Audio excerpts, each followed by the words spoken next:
Welcome back to the Daytime Kitchen with Chef T. We have got some food going now. Yes, absolutely. we do, don't we? We got some beautiful looking fillets and some chicken, but I'm going to let you take over here. Oh, I was going to do that.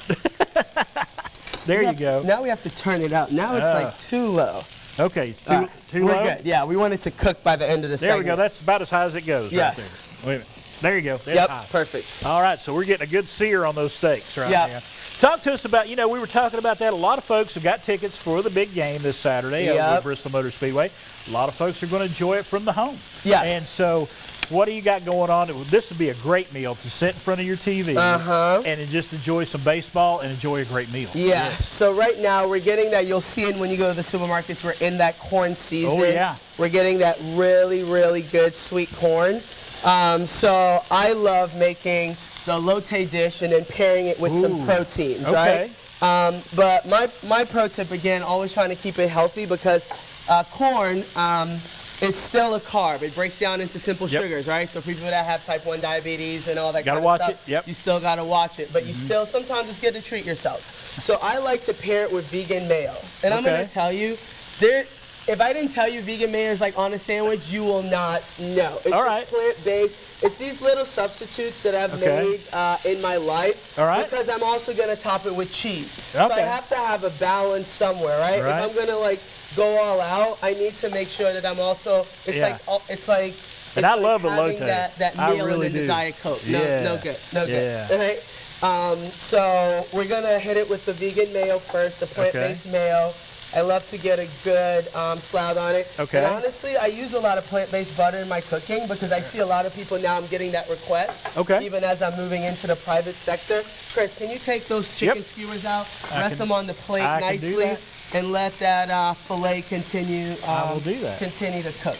And I'm actually going to switch the pans so we can get, because I have to sear that chicken on a little bit higher heat than I would for the fillet, so that we can actually see each other. Go ahead and grab that. Let me grab that one. I see you. We don't want to waste it. Yeah. There we go. All right. Go ahead and move it over.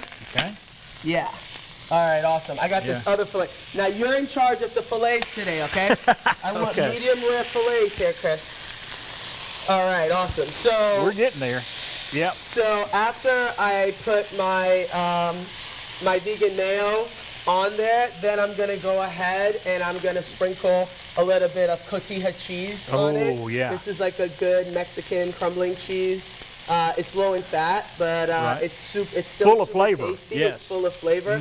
It's almost like a Parmesan that does not get enough credit. Right. And then I'm gonna hit it with a squeeze of lime. Oh, you gotta have the lime. Always have the citrus. Yes. Always have that citrus. And then I like it a little spicy. Okay. Okay, so this is you can get your favorite brand of hot sauce. Most people like to use like a Chipotle mayo. Yeah. And again, I have a hard time finding a plant-based brand of Chipotle mayo. So this is, oh yeah. And then you kind of just have this platter, because there's no towels here, so now I have to improvise because we're on live TV. And then you finish it with a nice sprig of cilantro. I love the cilantro. And if you're one of those folks that don't do cilantro, just leave it off. Just leave it off, or just use parsley. You know? I like to lime it up. Citrus is so good. All right, what you got going on? Let's see. You want about medium rare? I want about medium rare. I see you have mangled the fillet. I heard that wait a I'm coming minute, to your house next week. It came to me that way. Okay. I heard I'm coming to your house next week, and I'm just making sure that we're set up for that cooking class correctly, how to sear on high heat, right? So this fillet is actually wrapped in bacon, so you want to make sure to go ahead and make sure the bacon gets well. But one of these things that you see is happening, Chris, just requires a little bit more fat into the introduction of fat into the pan. And if you're using butter, put some more butter in there. Yes. But butter is not good for searing because butter, the temperature is so flash point. low. Yes. So Chris, today is going to be a first. I've got a few napkins here. Okay. You've got to dive in with your hands. Okay. I know you normally don't. So what we prepared today is going to be a little bit of chicken skewers. Okay. And this is something that you could do with. I'm gonna set your oil over here. Yeah. Go ahead. And I'm going to put this right over here for you. I'm going to dig into some of this chicken first. Yep. All right. Because it's skewered. It's game day at home. Oh. This is what you're doing. That's so good. It's so good, and I've got some napkins for you because I don't want to ruin that soup. Tender, right? You keep talking. And my pro tip for this is definitely chicken breasts or boneless, skinless chicken thighs. They're more forgiving for people that are cooking at home. All right, I'm going to put this fillet. You're not going to be able to cut into the fillet because I got to let it rest. You're right.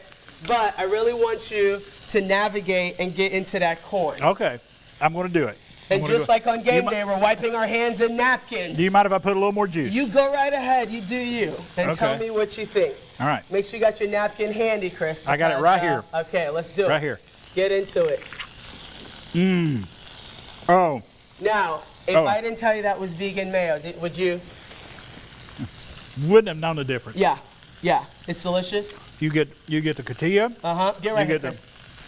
Game day food is messy. It's okay. It's messy. It's messy. It's all right. Yes. But I love the flavor because you get the crunch. Yeah. You didn't cook all the life out of the corn. So what I did for the corn, let's discuss the corn. What I did, most people are so afraid of the grill. You're right. And they're afraid of overcooking. So what you can actually do is on your grill, get a cast iron super hot. Yes. Put a little bit of oil on it so you don't have to worry about burning it with the grill marks. And then as soon as you start to see that billowing smoke, add the corn. Okay. Have a pair of good tongs. Right. Metal, not plastic. And then you want to go ahead and move the corn around. Chef T, thank you so much. Always a pleasure. Thank you for having me. I didn't get to. I will tell you about the fillets. I'll try them right after the show. The chicken's fantastic. The elote is great. Folks, if you're staying at home, you got to fix this meal. And if you need a chef, Chef T is right there. Just a phone call or just right there, an email away, right there, now booking all kinds of private events. So, Chef T. Real quick note, Chris, we're booking now for September because we're already booked up for August. There you go. All righty. Got to get going for September, get the fall going as well. We'll be back with more Daytime coming up.